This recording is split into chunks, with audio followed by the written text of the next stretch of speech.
ಕೇಳು ಕೇಳು ಕೇಳು ಜಾಣ ಜಾಣ ಸುದ್ದಿಯ ಕೇಳು ಕೇಳು ಕೇಳು ಜಾಣ.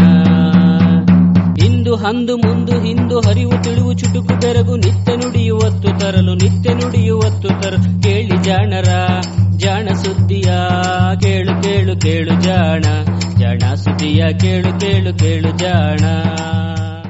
ಸಂಪುಟ 4 ಸಂಚಿಕೆ 104 ಡಿಸೆಂಬರ್ 24, 2020. ಜಾಣ ಅರಿಮೆ.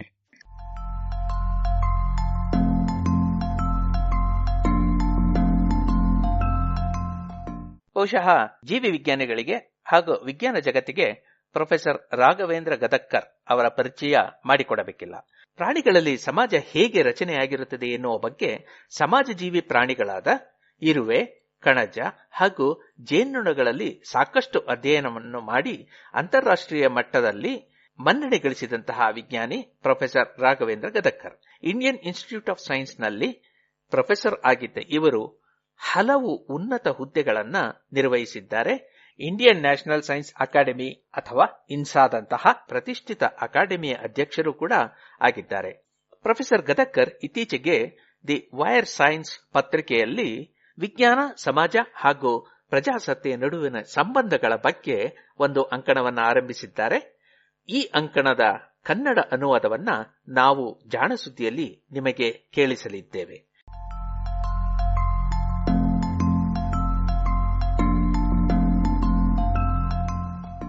ವಿಸ್ಮಯಕ್ಕಿಂತ ವಿಸ್ಮಯ, ಸಂಚಿಕೆ 8.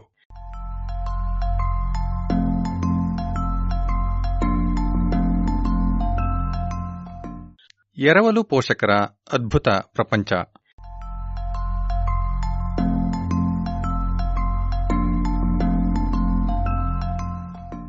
ಮನುಷ್ಯನ ವಿವಿಧ ಸಂಸ್ಕೃತಿಗಳ ಕಲ್ಪನೆಗಳಲ್ಲಿ ಸಾವಿರಾರು ವರ್ಷಗಳಿಂದಲೂ ಕೋಗಿಲೆ ಒಂದು ಪ್ರಧಾನ ಸ್ಥಾನವನ್ನು ಆಕ್ರಮಿಸಿದೆ. ಪ್ರಾಯಶಃ 2 ವಿಭಿನ್ನ ಹಾಗೂ ವಿಪರ್ಯಾಸದ ಕಾರಣಗಳಿಂದಾಗಿ ನಮ್ಮ ಮನಸ್ಸನ್ನು ಆವರಿಸಿಕೊಂಡಿರುವ ಸಂಗತಿಗಳಲ್ಲಿ ಕೋಗಿಲೆಯ ಸ್ಥಾನ ಅನನ್ಯ. ನಾವು ಗಂಡು ಕೋಗಿಲೆಯ ಸುಶ್ರಾವ್ಯ ಹಾಡನ್ನು ಎಷ್ಟು ಇಷ್ಟಪಡುತ್ತೇವೆಂದರೆ ಅದು ಮುದಗೊಳಿಸುವ ಸಂಗೀತಕ್ಕೆ ಒಂದು ರೂಪಕವಾಗಿ ಬಿಟ್ಟಿದೆ. ವಸಂತ ಕೋಗಿಲೆ ಎನ್ನುವ ಬಿರುದು ಅದಕ್ಕೆ ದಕ್ಕಿರುವುದು ಗಂಡು ಕೋಗಿಲೆಯ ಈ ಹಾಡಿಗಾಗಿ. ಇನ್ನೊಂದೆಡೆ ಕೋಗಿಲೆ ಒಂದು ಪರಪುಟ್ಟ ಹಕ್ಕಿ. ಅದು ತನಗೆಂದು ಗೂಡನ್ನು ಎಂದಿಗೂ ಕಟ್ಟುವುದಿಲ್ಲ, ತನ್ನ ಮರಿಗಳನ್ನು ಆರೈಕೆ ಮಾಡುವುದೂ ಇಲ್ಲ. ಬದಲಿಗೆ ಹೆಣ್ಣು ಕೋಗಿಲೆಯು ಬೇರೆ ಪ್ರಭೇದಗಳ ಹಕ್ಕಿಗಳ ಗೂಡಿನಲ್ಲಿ ಕಳ್ಳತನದಿಂದ ಮೊಟ್ಟೆ ಇಟ್ಟು ಮೊಟ್ಟೆಗಳನ್ನು ಆ ಹಕ್ಕಿಗಳು ಮರಿಯಾಗುವವರೆಗೂ ರಕ್ಷಿಸಿ ಆರೈಕೆ ಮಾಡುವಂತೆ ಮೋಸ ಮಾಡುತ್ತದೆ. ಅವುಗಳ ಮರಿಗಳ ಜೊತೆಗೆ ಅಲ್ಲ, ಅವುಗಳ ಮರಿಗಳಲ್ಲಿ ಕೆಲವದರ ಸ್ಥಾನದಲ್ಲಿ ಹೀಗೆ ತನ್ನ ಮೊಟ್ಟೆಗಳನ್ನು ಸೇರಿಸುತ್ತದೆ.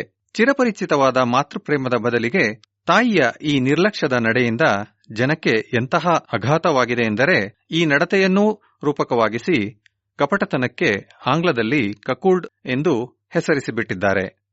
ಕೋಗಿಲೆಯ ಹಾಡು ಹಾಗೂ ಅದರ ಈ ಕಪಟತನ ಎರಡರ ಬಗ್ಗೆಯೂ ವಿಕಾಸದ ವಿಜ್ಞಾನಿಗಳಿಗೆ ತಮ್ಮದೇ ಆದ ಕುತೂಹಲವಿದೆ. ಮೊದಲನೆಯದಾಗಿ ಈ ಎರಡನೆಯದರ ಬಗ್ಗೆ ತಿಳಿಯೋಣ. ಹೆಣ್ಣು ಕೋಗಿಲೆ ಮೋಸ ಮಾಡಲೆಂದೇ ಹಲವು ಅದ್ಭುತ ಹೊಂದಾಣಿಕೆಗಳ ವರವನ್ನು ಪಡೆದಿದೆ. ಅದು ತನ್ನ ಸೀಮೆಯಲ್ಲಿರುವ ಹಕ್ಕಿಗಳ ಗೂಡುಗಳಲ್ಲಿ ಯಾವುದರಲ್ಲಿ ಮೊಟ್ಟೆ ಇಡಲು ಅವಕಾಶ ಇದೆ ಎಂದು ಬಹಳ ಎಚ್ಚರಿಕೆಯಿಂದ ಸರ್ವೇಕ್ಷಣೆ ನಡೆಸುತ್ತದೆ. ಆನಂತರ ಆ ಹಕ್ಕಿ ಮೊಟ್ಟೆ ಇಡುವ ಬಗ್ಗೆ ನಿಗಾ ಇಡುತ್ತದೆ. ಅತಿಥೇಯ ಹಕ್ಕಿಗಳು ಮೊಟ್ಟೆ ಇಡಲು ಆರಂಭಿಸಿದ ಮೇಲೆ ಹಾಗೂ ಆಯಾ ಪ್ರಭೇದಗಳಿಗೆ ನಿರ್ದಿಷ್ಟವಾದ ಸಂಖ್ಯೆ ಮೊಟ್ಟೆಗಳಲ್ಲಿ ಕೊನೆಯ ಮೊಟ್ಟೆಯನ್ನು ಇಡುವುದಕ್ಕೂ ಮುನ್ನ ಆ ಗೂಡಿಗೆ ಹೋಗಿ ಕೋಗಿಲೆ ಅಲ್ಲಿದ್ದ ಒಂದು ಮೊಟ್ಟೆಯನ್ನು ಕದ್ದು ತಿನ್ನುತ್ತದೆ ಹಾಗೂ ಅದರ ಜಾಗದಲ್ಲಿ ತನ್ನ ಮೊಟ್ಟೆಯನ್ನು ಸೇರಿಸಿಬಿಡುತ್ತದೆ. ಇವೆಲ್ಲ ಕೇವಲ 10 ಸೆಕೆಂಡುಗಳಲ್ಲಿ ನಡೆಯುತ್ತವೆ. ಸಾಮಾನ್ಯವಾಗಿ ಹಕ್ಕಿಗಳು ಮೊಟ್ಟೆ ಇಡಲು ಅಂದಾಜು 20 ನಿಮಿಷಗಳನ್ನು ತೆಗೆದುಕೊಳ್ಳುತ್ತವೆ ಎನ್ನುವುದಕ್ಕೆ ಇದನ್ನು ಹೋಲಿಸಿ. ಅತಿಥೇಯ ಹೆಣ್ಣು ಹಕ್ಕಿಯು ಮೊಟ್ಟೆಯನ್ನು ಮುಂಜಾವಿನಲ್ಲಿ ಇಟ್ಟಿದ್ದರೆ ಹೆಣ್ಣು ಕೋಗಿಲೆ ಬಹಳ ಜಾಗೃತಿಯಿಂದ ತನ್ನ ಮೊಟ್ಟೆಯನ್ನು ನಡು ಮಧ್ಯಾಹ್ನ ಇಡುತ್ತದೆ. ತಮ್ಮ ಮೊಟ್ಟೆಗಳು ಅತಿಥೇಯ ಹಕ್ಕಿಯ ಮೊಟ್ಟೆಗಳ ಗಾತ್ರದಷ್ಟೇ ಇರುವಂತೆ ಈ ಪರಪುಟ್ಟ ಕೋಗಿಲೆಗಳಲ್ಲಿ ಹೊಂದಾಣಿಕೆ ಇರುತ್ತದೆ. ಹಾಗೆಯೇ ಹೀಗೆ ಬೇರೆ ಗೂಡುಗಳಲ್ಲಿ ಮೊಟ್ಟೆ ಇಡದಿದ್ದರೆ ಎಷ್ಟು ಮೊಟ್ಟೆಗಳನ್ನು ಇಡಬೇಕಾಗುತ್ತಿತ್ತೋ ಅದರ 3/1 ಸಂಖ್ಯೆಯ ಮೊಟ್ಟೆಗಳನ್ನಷ್ಟೇ ಇವು ಇಡುತ್ತವೆ. ಪ್ರಾಯಶಃ ಅವುಗಳ ಅತ್ಯುತ್ತಮ ಹೊಂದಾಣಿಕೆ ಎಂದರೆ ತಮ್ಮ ಅತಿಥೇಯ ಹಕ್ಕಿಗಳ ಮೊಟ್ಟೆಗಳ ಬಣ್ಣ ಹಾಗೂ ಅವುಗಳ ಮೇಲಿರುವ ಚುಕ್ಕೆಗಳ ವಿನ್ಯಾಸದಂತೆಯೇ ತಮ್ಮ ಮೊಟ್ಟೆಗಳೂ ಇರುವಂತೆ ವಿಕಾಸವಾಗಿರುವುದು. ಇದು ವಿಶೇಷ.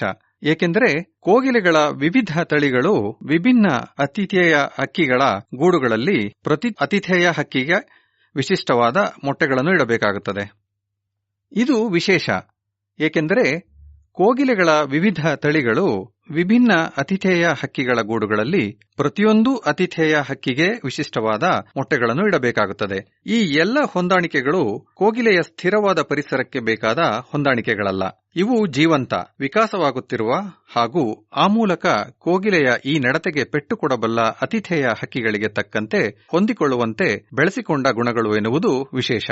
ಅತಿಥೇಯ ಹಕ್ಕಿಗಳು ಕೂಡ ತಿರುಗೇಟು ನೀಡುತ್ತವೆ. ಈ ಬಗೆಯಲ್ಲಿ ಪರಜೀವಿಗಳಿಂದ ಬಾಧೆಯನ್ನು ಕಡಿಮೆ ಮಾಡಲು ಅವುಗಳಲ್ಲಿ ಇರುವ ಹೊಂದಾಣಿಕೆಯೂ ಅದ್ಭುತವೇ. ಇದರ ಫಲವೇನೆಂದರೆ ಅತಿಥೇಯರು ಹಾಗೂ ಪರಜೀವಿಗಳ ನಡುವೆ ನಡೆಯುವ ಒಂದು ವಿಕಾಸದೋಟದ ಸ್ಪರ್ಧೆ. ಆತಿಥೇಯರು ಪರಪುಟ್ಟಗಳ ಕೆಲವು ಮೊಟ್ಟೆಗಳನ್ನು ಬಿಸಾಡಿ ತಮ್ಮ ಸಂತತಿ ನಶಿಸಿ ಹೋಗದಂತೆ ಕಾಯ್ದುಕೊಳ್ಳುತ್ತವೆ. ಇದಕ್ಕೆ ವ್ಯತಿರಿಕ್ತವಾಗಿ ಪರಪುಟ್ಟಗಳು ಅತಿಥೇಯ ಹಕ್ಕಿಗಳು ತಮ್ಮ ಮೊಟ್ಟೆಗಳಲ್ಲಿ ಸಾಕಷ್ಟನ್ನು ಪೋಷಿಸುವುದನ್ನು ಖಚಿತಪಡಿಸಿಕೊಳ್ಳುತ್ತವೆ. ಹೀಗೆ ಎರಡೂ ಹಕ್ಕಿಗಳು ಅಳಿವಿನಿಂದ ತಮ್ಮನ್ನು ಕಾಯ್ದುಕೊಳ್ಳುತ್ತವೆ. ಇದುವೇ ನಿಸರ್ಗದಲ್ಲಿ ತೋರುವ ಅದ್ಭುತ ಸಮತೋಲನ.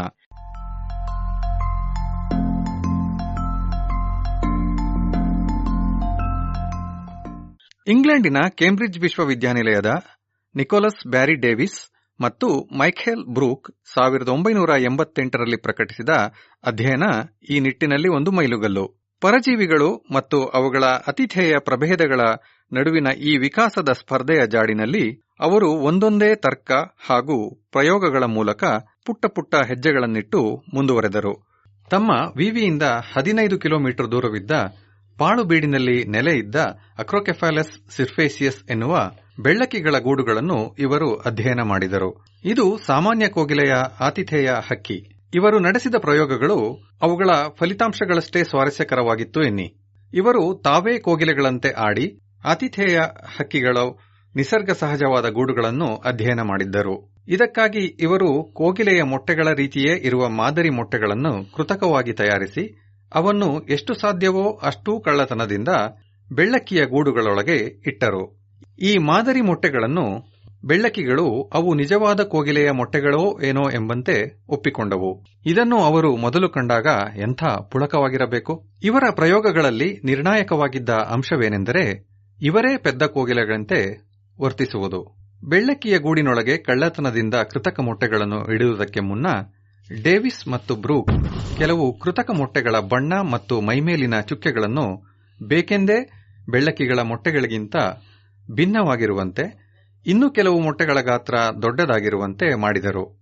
ಈ ಮೊಟ್ಟೆಗಳನ್ನು ಆತಿಥೇಯ ಹೆಣ್ಣು ಮೊಟ್ಟೆ ಇಡುವ ಮುನ್ನ ಹಾಗೂ ಮೊಟ್ಟೆ ಇಟ್ಟ ನಂತರ ಮಧ್ಯಾಹ್ನದ ವೇಳೆ ಇಡುವ ಬದಲಿಗೆ ಬೆಳ್ಳಂಬೆಳಗ್ಗೆಯೇ ಗೂಡಿನೊಳಗೆ ಸೇರಿಸಿ ಪರೀಕ್ಷಿಸಿದರು. ಕೋಗಿಲೆಗಳು ಮಾಡುವಂತೆ ಕೃತಕ ಮೊಟ್ಟೆಗಳನ್ನು ಗೂಡಿನೊಳಗೆ ಸೇರಿಸುವ ಮೊದಲು ಅಲ್ಲಿದ್ದ ಮೊಟ್ಟೆಗಳನ್ನು ಒಮ್ಮೊಮ್ಮೆ ತೆಗೆದರು. ಒಮ್ಮೊಮ್ಮೆ ತೆಗೆಯದೆ ಹಾಗೆಯೇ ಬಿಟ್ಟು ಪರೀಕ್ಷಿಸಿದರು. ಉದ್ದೇಶಪೂರ್ವಕವಾಗಿ ಮಾಡಿದ ಇಂತಹ ತಪ್ಪುಗಳು ಕೋಗಿಲೆಗೆ ಶಿಕ್ಷೆಯಾಗುವುದೇ ಎಂದು ಪರೀಕ್ಷಿಸುವುದೇ ಇವರ ಗುರಿಯಾಗಿತ್ತು.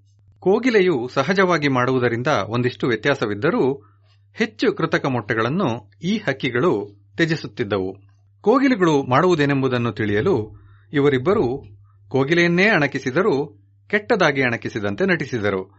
ಎಂಥ ಮಜಾ ಅಲ್ಲವೇ? ಈ ಆಟ ಆಡಲು ಅವರಿಗೆ ಹೆಚ್ಚೇನೂ ಬೇಕಿರಲಿಲ್ಲ.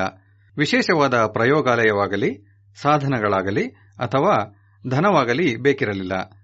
ಬೇಕಿದ್ದೆಲ್ಲ ಒಂದು ಬೈಸಿಕಲ್ಲು, ಒಂದು ಬೈನಾಕ್ಯುಲರು ಹಾಗೂ ಸುಲಭವಾಗಿ ತಯಾರಿಸಬಹುದಾದ ಮಾದರಿ ಮೊಟ್ಟೆಗಳು ಮತ್ತು ನಿಸರ್ಗದಲ್ಲಿ ಕಾಣುವ ಇಂತಹ ರಹಸ್ಯಗಳನ್ನು ಬಯಲಿಗೆಳೆಯುವ ಅದಮ್ಯ ಹುಮ್ಮಸ್ಸು ಅಷ್ಟೇ.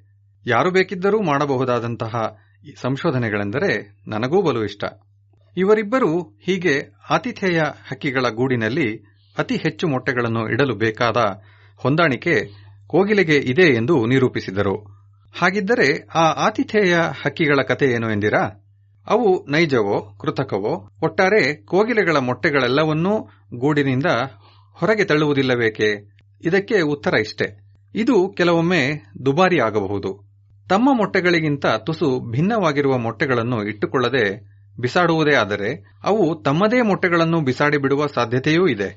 ಹೀಗೆ ಆತಿಥೇಯ ಹಾಗೂ ಪರಜೀವಿಗಳ ನಡುವೆ ಒಂದು ಜಿದ್ದಾಜಿದ್ದಿ ನಡೆಯುತ್ತದೆ. ಇದು ವಿಕಾಸ ನಡೆಯುವ ದೀರ್ಘಾವಧಿಯ ಕಾಲದಲ್ಲಿ ನಡೆಯುವ ಸ್ಪರ್ಧೆ ಅಷ್ಟೇ.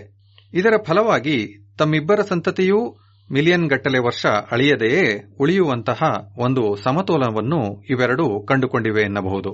ಎಂಥ ಅದ್ಭುತ! ಇದರಿಂದ ಅಚ್ಚರಿಗೊಳ್ಳದೇ ಇರಲು ನನಗೆ ಸಾಧ್ಯವಿಲ್ಲ. ಆದರೆ ಇಲ್ಲೂ ಒಂದು ನಿಗೂಢವಿದೆ.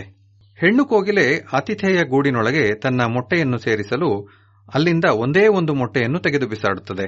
ಅದಕ್ಕಿಂತ ಹೆಚ್ಚನ್ನು ತೆರವುಗೊಳಿಸಿದರೆ ಆತಿಥೇಯ ಹಕ್ಕಿ ಗೂಡನ್ನೇ ತೊರೆದು ಹೋಗುವ ಸಂಭವವೂ ಇದ್ದೀತು. ಆದ್ದರಿಂದ ಒಂದು ಕೋಗಿಲೆಯ ಮೊಟ್ಟೆಯ ಜೊತೆಗೆ 3 ಆತಿಥೇಯ ಮೊಟ್ಟೆಗಳು ಒಡೆದು ಹಸಿದ ಮರಿಗಳಾಗುತ್ತವೆ. ಆನಂತರ ನಡೆಯುವ ನಾಟಕ ಇನ್ನೂ ವಿಸ್ಮಯಕಾರಿ. ಮೊಟ್ಟೆಯೊಡೆದ 24 ಗಂಟೆಗಳೊಳಗೆ ಇನ್ನೂ ಕಣ್ಣೂ ಕೂಡ ತೆರೆಯದ, ರೆಕ್ಕೆ ಪುಕ್ಕ ಮೊಳೆಯದ ಬೆತ್ತಲೆ ಮೈಯ ಕೋಗಿಲೆಯ ಮರಿ ಅತ್ಯಂತ ಜಟಿಲವಾದ ನಡೆಗಳಿಂದ ತನ್ನ ಮೈಯನ್ನೇ ಬಳಸಿಕೊಂಡು ಅಲ್ಲಿ ಉಳಿದ ಇತರೆ ಮೊಟ್ಟೆಗಳು ಹಾಗೂ ಮರಿಗಳನ್ನು ಗೂಡಿನಿಂದ ಹೊರಗೆ ತಳ್ಳಿಬಿಟ್ಟು ತಾನೊಬ್ಬನೇ ಗೂಡಿನ ನಿವಾಸಿಯಾಗುತ್ತದೆ. ಆತಿಥೇಯನೋ ಈ ಮರಿ ಬೆಳೆದು ತನಗಿಂತಲೂ 5 ಪಟ್ಟು ದೊಡ್ಡದಾಗಿ ಇಡೀ ಗೂಡನ್ನೇ ತುಂಬಿಕೊಂಡಾಗಲೂ ಅದಕ್ಕೆ ಉಣಿಸು ತಂದು ನೀಡುತ್ತಿರುತ್ತದೆ. ಡೇವಿಸ್ ಮತ್ತು ಅವರ ವಿದ್ಯಾರ್ಥಿಗಳು ಈ ರೀತಿಯಲ್ಲಿ ಆತಿಥೇಯ ಹಕ್ಕಿ ಮತ್ತೆ ಮೋಸ ಹೋಗುವುದೇಕೆ ಎನ್ನುವ ಪ್ರಶ್ನೆಯನ್ನು ಅರ್ಥ ಮಾಡಿಕೊಳ್ಳಲು ಆತಿಥೇಯ ಹಾಗೂ ಕೋಗಿಲೆಯ ಮರಿಗಳ ನಡುವಣ ಸಂಬಂಧಗಳನ್ನು ಅಧ್ಯಯನ ಮಾಡಿದ್ದಾರೆ.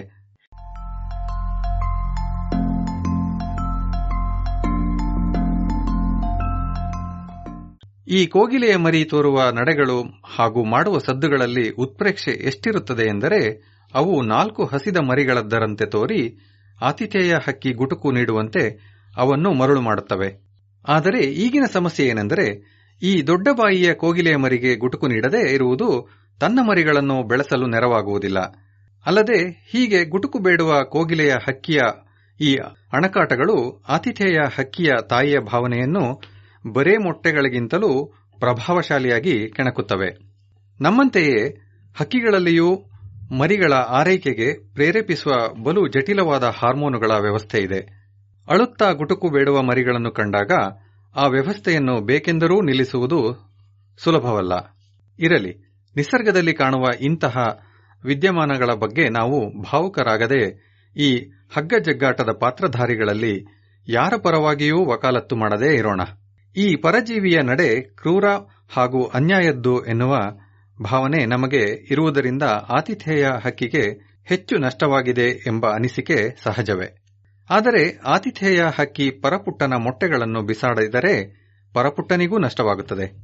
ಪರಪುಟ್ಟನ ನಡವಳಿಕೆಗಳಿಂದ ಆತಿಥೇಯ ಹಕ್ಕಿಗಳಿಗೆ ಆಗುವ ಅನ್ಯಾಯ ಹೆಚ್ಚೋ ಅಥವಾ ಆತಿಥೇಯನ ನಡವಳಿಕೆಗಳಿಂದ ಪರಪುಟ್ಟನ ಸಮುದಾಯಕ್ಕೆ ಆಗುವುದು ಹೆಚ್ಚೋ ಎನ್ನುವುದನ್ನು ಗಣಿಸುವುದು ಸುಲಭವಲ್ಲ.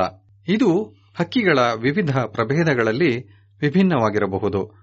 ಅವವೇ ಹಕ್ಕಿಗಳಿದ್ದರೂ ವಿವಿಧ ಋತುಗಳಲ್ಲಿಯೂ ವಿವಿಧ ಸ್ಥಳಗಳಲ್ಲಿಯೂ ಬೇರೆಯಾಗಿರಬಹುದು. ನಿಜ ಹೇಳಬೇಕೆಂದರೆ ನಿಸರ್ಗದಲ್ಲಿರುವ ಈ ಸೂಕ್ಷ್ಮ ಸಮತೋಲನವನ್ನು ಹೊರಗಿನ ಯಾವುದಾದರೂ ಬಲ ಏರುಪೇರು ಮಾಡದಿದ್ದರೆ ಎರಡೂ ಪಕ್ಷಗಳು ಸೋಲುವುದಿಲ್ಲ, ಗೆಲ್ಲುವುದೂ ಇಲ್ಲ.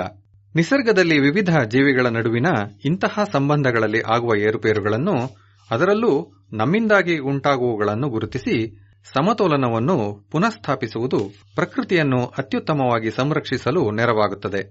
ಇದರ ಅರ್ಥವೇನೆಂದರೆ ಕೆಲವೊಮ್ಮೆ ನಾವು ಈ ಕ್ರೂರ ಪರಪುಟ್ಟಗಳ ಪರವಾಗಿಯೂ ಕಣ್ಣೀರು ಸುರಿಸಬೇಕಾಗಬಹುದು.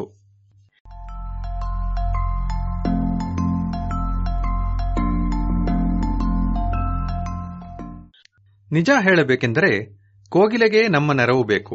ವಸಂತದ ರಾಜ ಕೋಗಿಲೆಗಳ ಸಂಖ್ಯೆಯಲ್ಲಿ ಇತ್ತೀಚೆಗೆ ಇಳಿಮುಖವಾಗಿರುವುದು ನಿಸರ್ಗದಲ್ಲಿನ ಈ ಸಮತೋಲನ ಕಡಿಮೆಯಾಗುತ್ತಿರುವುದರ ಸ್ಪಷ್ಟ ಸೂಚನೆ. 1980ರಿಂದ ಈಚೆಗೆ ಇಂಗ್ಲೆಂಡಿನಲ್ಲಿ ಕೋಗಿಲೆಗಳ ಸಂಖ್ಯೆ 65% ಕಡಿಮೆಯಾಗಿದೆ. ಗಾಬರಿಗೊಳಿಸುವ ಈ ಕುಸಿತದಿಂದಾಗಿ ಅವನ್ನು ಸಂರಕ್ಷಿಸಬೇಕಾದ ಹಕ್ಕಿಗಳ ಪಟ್ಟಿಯಲ್ಲಿ ಅಳಿವಿನ ಅಂಚಿನಲ್ಲಿರುವ ಹಕ್ಕಿ ಎಂದು ಕೆಂಪು ಪಟ್ಟಿಯಲ್ಲಿ ನಮೂದಿಸಲಾಗಿದೆ ಎನ್ನುತ್ತಾರೆ ಡೇವಿಸ್. ಭಾರತದ ಕೋಗಿಲೆಗಳ ಬಗ್ಗೆಯೂ ನಮಗೆ ಇಂತಹದೇ ಮಾಹಿತಿ ಇದ್ದಿದ್ದರೆ ಚೆನ್ನಾಗಿರುತ್ತಿತ್ತೋ ಏನೋ. ನಿಸರ್ಗದಲ್ಲಿನ ಈ ಸಮತೋಲನ ಎಷ್ಟು ಸೂಕ್ಷ್ಮವಾಗಿದ್ದು ಎನ್ನುವುದಕ್ಕೆ ಒಂದು ಉದಾಹರಣೆಯನ್ನು ನಾನು ಇತ್ತೀಚೆಗೆ ಗಮನಿಸಿದ ಅರ್ಜೆಂಟೀನಾದ ಬ್ಯೂನೋಸ್ ಐರಿಸ್ನಲ್ಲಿ ನಡೆದ ಮತ್ತೊಂದು ಅಧ್ಯಯನ ಸಾದರಪಡಿಸುತ್ತದೆ. ಈ ಅಧ್ಯಯನದಲ್ಲಿ ಆತಿಥೇಯ ಹಕ್ಕಿಗಳು ತಮ್ಮ ಗೂಡಿನಲ್ಲಿರುವ ಪರಪುಟ್ಟ ಮೊಟ್ಟೆಗಳನ್ನು ಹೆಚ್ಚೆಚ್ಚು ಹೊರಹಾಕಿದ್ದರಿಂದಾಗಿ ಪರಪುಟ್ಟಗಳ ಸಮುದಾಯವೇ ಅಳಿವಿನ ಅಂಚಿಗೆ ಬಂದು ನಿಂತಿತೆಂಬುದನ್ನು ನನ್ನನ್ನು ಚಕಿತಗೊಳಿಸಿತು. ಇದಕ್ಕೆ ಪರಿಸರದ ಮೇಲೆ ಹೊರಗಿನಿಂದ ಬಂದ ಇನ್ಯಾವುದೋ ಪ್ರಭಾವ ಕಾರಣ. ಹೆಟ್ರೋನೆಟ್ಟಾ ಎಟ್ರಿಕ್ಯಾಪಿಲಾ ಎನ್ನುವ ಕರಿತಲೆಯ ಬಾತು ಇಲ್ಲಿ ಪರಪುಟ್ಟ. ಇದು 2 ವಿಭಿನ್ನ ಪ್ರಭೇದಗಳ ಬೊಕ್ಕಬಾತುಗಳ ಗೂಡಿನಲ್ಲಿ ಮೊಟ್ಟೆ ಇಡುತ್ತದೆ. ಫ್ಯೂಲಿಕಾ ಆರ್ಮಿಲೇಟಾ ಅಥವಾ ಕೆಂಪು ಪಾದದ ಬಾತು ಹಾಗೂ ಫ್ಯೂಲಿಕಾ ರಫಿಫ್ರಾನ್ಸ್ ಅಥವಾ ಕೆಂಪು ಅಂಗಿಯ ಬಾತು ಎನ್ನುವುದೇ ಈ ಬಾತುಗಳು. ತಮ್ಮ ಮರಿಗಳ ಆರೈಕೆಯನ್ನು ಬೇರೆ ಹಕ್ಕಿಗಳ ತಲೆಗೇ ಕಟ್ಟುಬಿಡುವಂತಹ ಪರಪುಟ್ಟ ಹಕ್ಕಿಗಳಲ್ಲಿ ಈ ಕರಿತಲೆಯ ಬಾತು ಸ್ವಲ್ಪ ವಿಶಿಷ್ಟವೇ. ಕೋಗಿಲೆ ಹಾಗೂ ಬೆಳ್ಳಕ್ಕಿಗಳ ಕಥೆಯಂತೆ ಬಹುತೇಕ ಪಕ್ಷಿಗಳಲ್ಲಿ ಮೊಟ್ಟೆ ಒಡೆದು ಬಂದ ಮರಿಗಳು ರೆಕ್ಕೆ ಪುಕ್ಕಗಳು ಇಲ್ಲದ ಬೆತ್ತಲೆ ಮರಿಗಳು. ಕಣ್ಣು ಬಿಡದ ಅವು ಬಲು ಅಸಹಾಯಕ ಜೀವಿಗಳು. ಆದ್ದರಿಂದ ಆರೈಕೆಯೂ ಚೆನ್ನಾಗಿರಬೇಕು. ಇಂತಹ ಅಸಹಾಯಕ ಮರಿಗಳನ್ನು ಆಲ್ಟ್ರಿಷಿಯಲ್ ಅಥವಾ ಅಪಕ್ವ ಮರಿಗಳು ಎಂದು ಕರೆಯುತ್ತೇವೆ. ಬಹುತೇಕ ಪರಪುಟ್ಟಗಳ ಮರಿಗಳು ಅಪಕ್ವ ಸಂತಾನಗಳು. ತಮ್ಮ ಮರಿಗಳ ಆರೈಕೆಯನ್ನು ಬೇರೆ ಹಕ್ಕಿಗಳ ಹೆಗಲಿಗೇರಿಸುವುದರಿಂದಾಗಿ ಈ ಪರಪುಟ್ಟ ಹಕ್ಕಿಗಳು ತಮ್ಮ ಸಮಯ ಹಾಗೂ ಶಕ್ತಿಯನ್ನು ಉಳಿಸಿಕೊಂಡು ಹೆಚ್ಚೆಚ್ಚು ಮೊಟ್ಟೆಗಳನ್ನು ಇಡುತ್ತವೆ ಎನ್ನುವುದನ್ನು ನಾವು ಮನಗಾಣಬೇಕು. ಆದರೆ ಸಾಕುಕೋಳಿಯಂತಹ ಹಲವು ಪಕ್ಷಿಗಳಲ್ಲಿ ಮೊಟ್ಟೆಯೊಡೆದು ಹುಟ್ಟುವ ಮರಿಗಳು ಅದಾಗಲೇ ಕಣ್ಣು ತೆರೆದಿರುತ್ತವೆ. ಪುಟ್ಟ ಪುಟ್ಟ ಉಣ್ಣೆಯಂತಹ ಮೃದು ತುಪ್ಪಳ ಮೈಯನ್ನು ಆವರಿಸಿರುತ್ತದೆ ಹಾಗೂ ಅವು ಆ ಕೂಡಲೇ ಓಡಾಡುತ್ತಾ ಕಾಳನ್ನು ತಾವೇ ಹೆಕ್ಕಿಕೊಂಡು ತಿನ್ನಬಲ್ಲವು. ಇಂತಹ ಪಕ್ವ ಸಂತಾನ ಇರುವಂತಹ ಪರಪುಟ್ಟಗಳು ಬಲು ಅಪರೂಪ. ಏಕೆಂದರೆ ಇಂತಹ ಮರಿಗಳನ್ನು ಬೇರೆಯದರ ಗೂಡಿನಲ್ಲಿ ಇಟ್ಟಾಗ ದೊರೆಯುವ ಲಾಭ ಕಡಿಮೆಯೇ. ಆದರೆ ಕರಿತಲೆಯ ಬಾತು ಈ ನಿಯಮಕ್ಕೆ ಅಪವಾದ. ಅದರ ಮರಿಗಳು ಪಕ್ವವಷ್ಟೇ ಅಲ್ಲ, ಬೇರೆಯದರ ಗೂಡಿನಲ್ಲಿಯೇ ಬೆಳೆಯುವ ಕಟ್ಟಾ ಪರಜೀವಿಗಳು. ಅಮೆರಿಕೆಯ ಡೇವಿಸಿನಲ್ಲಿರುವ ಕ್ಯಾಲಿಫೋರ್ನಿಯಾ ವಿಶ್ವವಿದ್ಯಾನಿಲಯದ ವನ್ಯಜೀವಿ, ಮೀನು ಹಾಗೂ ಸಂರಕ್ಷಣಾ ಜೀವಿ ವಿಜ್ಞಾನ ವಿಭಾಗದ ತಜ್ಞ ಜಾನ್ ಎಂ ಈಡಿ ಮತ್ತು ಸಾಂತಾಕ್ರೂಜ್ನಲ್ಲಿರುವ ಕ್ಯಾಲಿಫೋರ್ನಿಯಾ ವಿಶ್ವವಿದ್ಯಾನಿಲಯದ ಪರಿಸರ ವಿಜ್ಞಾನ ಹಾಗೂ ಜೀವಿ ವಿಕಾಸ ವಿಜ್ಞಾನದ ವಿಭಾಗದ ಬ್ರೂಸಿ ಲಿಯಾನ್ ಈ ಬಾತುಗಳು ಹಾಗೂ ಬೊಕ್ಕ ಬಾತುಗಳ ನಡುವಣ ಸಂಬಂಧಗಳನ್ನು ಕೆಲವು ವರ್ಷಗಳಿಂದಲೂ ಅಧ್ಯಯನ ಮಾಡುತ್ತಾ ಬಂದಿದ್ದಾರೆ.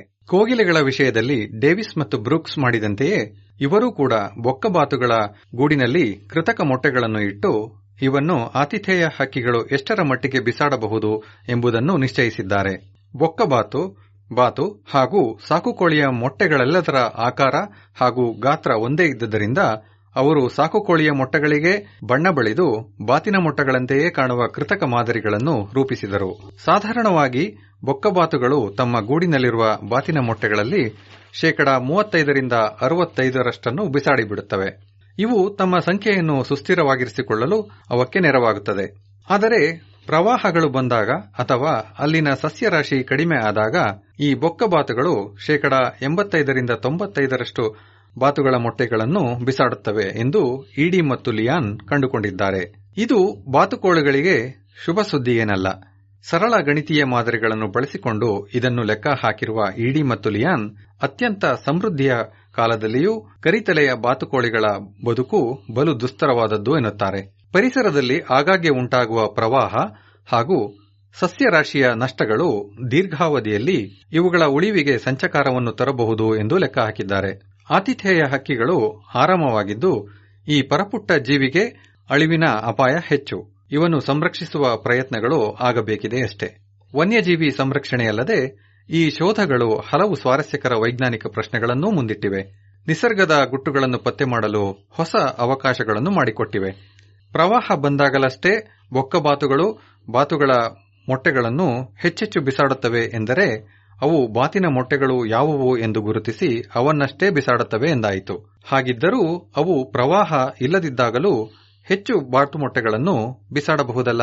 ಹಾಗೆ ಮಾಡುವುದಿಲ್ಲವೇಕೆ? ಬ್ರೂಸ್ ಲಿಯಾನರಂತಹ ವಿಜ್ಞಾನಿಗಳ ತಂಡಗಳು ನಡೆಸುತ್ತಿರುವ ಸಂಶೋಧನೆಗಳು ಇಂತಹ ಹಲವು ಅನಿರೀಕ್ಷಿತ ಫಲಿತಾಂಶಗಳನ್ನು ತೋರಿದ್ದು ಈ ಬಾತು ಬೊಕ್ಕಬಾತುಗಳ ನಡುವಣ ಸಂಬಂಧ ಕೋಗಿಲೆ ಬೆಳ್ಳಕ್ಕಿಗಳ ನಡುವೆ ಇರುವುದಕ್ಕಿಂತಲೂ ಬೇರೆಯೇ ಎಂದು ತೋರಿಸಿವೆ. ಮೊದಲಿಗೆ ಬೊಕ್ಕಬಾತುಗಳು ಬಾತಿನ ಮೊಟ್ಟೆಗಳು ಯಾವುದೆಂದು ಗುರುತಿಸಿದ್ದರೂ ಯಾವಾಗೆಂದರೆ ಆವಾಗ ಗೂಡಿನಿಂದ ಹೊರಬಿಸಾಡುವುದಿಲ್ಲ.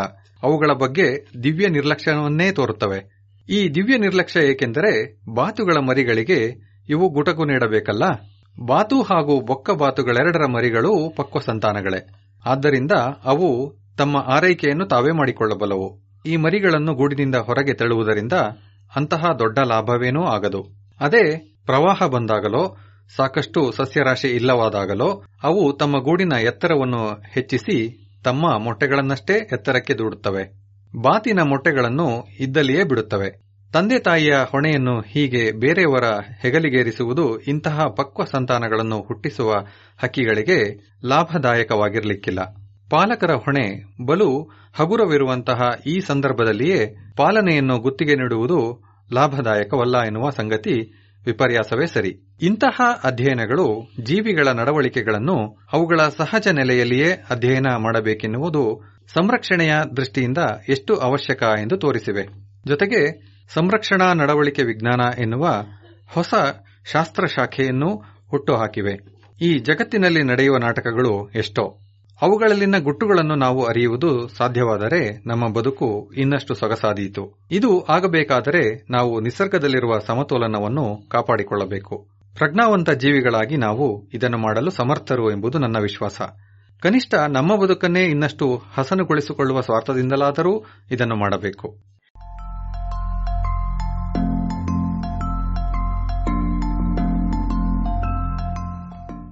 ಆಂಗ್ಲ ಮೂಲ ಪ್ರೊಫೆಸರ್ ರಾಘವೇಂದ್ರ ಗದಕ್ಕರ್, ಕನ್ನಡ ಅನುವಾದ ಕೊಳ್ಳೇಗಾಲ ಶರ್ಮಾ, ಜಾಣಧ್ವನಿ ಡಾ ಜೆ.ಆರ್. ಮಂಜುನಾಥ. ಮೂಲ ಲೇಖನ ದಿ ವೈರ್ ಸೈನ್ಸ್ ಜಾಲಪತ್ರಿಕೆಯಲ್ಲಿ ಪ್ರಕಟವಾಗಿತ್ತು.